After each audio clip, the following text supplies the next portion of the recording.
रामकृष्ण हरी मित्रांनो, निवृत्ती सदाफळ ब्लॉग या यूट्यूब चॅनलमध्ये तुमचं वालं सहर्ष स्वागत आहे। तर मित्रांनो, हा 1.5 महिन्याचा प्लॉट आहे, अद्रकीचा प्लॉट आहे आणि या अद्रकीच्या प्लॉटला औषधाची काही फवारणी चालू आहे आणि ड्रिंचिंग सुद्धा आता सध्याला चालू आहे। तर आपण शेतकऱ्याकडून जाणून घेऊया तर फवारणी कोणती करणार आहे आणि कोणती केलेली आहे आणि कोणतं ड्रिपद्वारे खतं वगैरे सोडलेलं आहे आणि कोणती खतं सोडायचे तेही देखील आज या व्हिडिओमधून आपण जाणून घेण्याचा प्रयत्न करू। तर मित्रांनो, तुम्ही प्लॉट बघून घ्या, आपण शेतकऱ्यासोबत चर्चा करूया।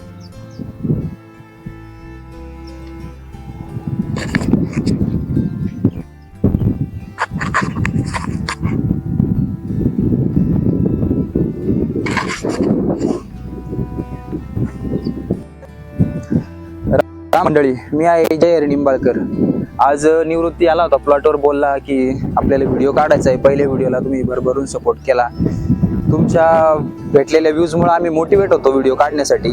तर हा आपला एकंदरीत 1.5 महिन्याचा प्लॉट आहे आणि या प्लॉटला आता दुसरी ड्रिंचिंग चालू आहे। लाईटच्या प्रॉब्लेममुळं काय ड्रिंचिंग वेळेवर होत नाही, पण तरी पण आता दुसरी ड्रिंचिंग चालू आहे। तर या प्लॉटला आता आपण अमोनियम सल्फेट म्हणजे N21 देतोय सध्या आणि याचा सेकंड स्प्रे घेतोय। सेकंड स्प्रे मध्ये आपण फक्त बुरशीनाशक आणि एक पोषक घेतोय, बाकी काहीच नाही। कारण पहिली जी आपण फवारणी घेतली होती, पहिला स्प्रे, त्यामध्ये आपण क्लोरोसायफर आणि इमामॅक्टिन हे घेतलं होतं। तर त्याच्यामुळे आपल्या अद्रकवर अळीचा प्रादुर्भाव आता पूर्णपणे नष्ट झालेला आहे आणि ही प्रिव्हेंटिव्ह फवारणी घेतोय आपण, जेणेकरून टिपका वगैरे, आता हे बारीक बारीक पाऊस जो होतं याच्यामुळे अद्रकवर टिपका वगैरे येतो, तर तो टिपका आला नाही पाहिजे। आणि आपण त्याच्यासाठी वेस्पा घेतलेले, वेस्पा आणि आपण स्वरूपचे G5 या दोन्हीची फवारणी करतोय।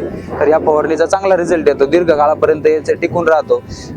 तर मित्रांनो, आपण पूर्ण दिलेले ते औषध आहे आणि हे औषध आम्ही देखील फवारलेले आहे।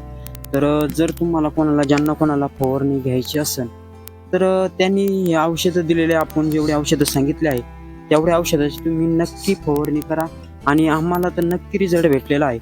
तर तुम्हाला सुद्धा देखील रिझल्ट भेटेल। तर मित्रांनो, चॅनलला सबस्क्राईब आणि लाईक करायला तर विसरू नका। तर मित्रांनो, असेच आपण टेक्निकल व्हिडिओ, शेतीसाठी व्हिडिओ घेऊन येणार आहेत, तर चॅनलला सबस्क्राईब करायला विसरू नका।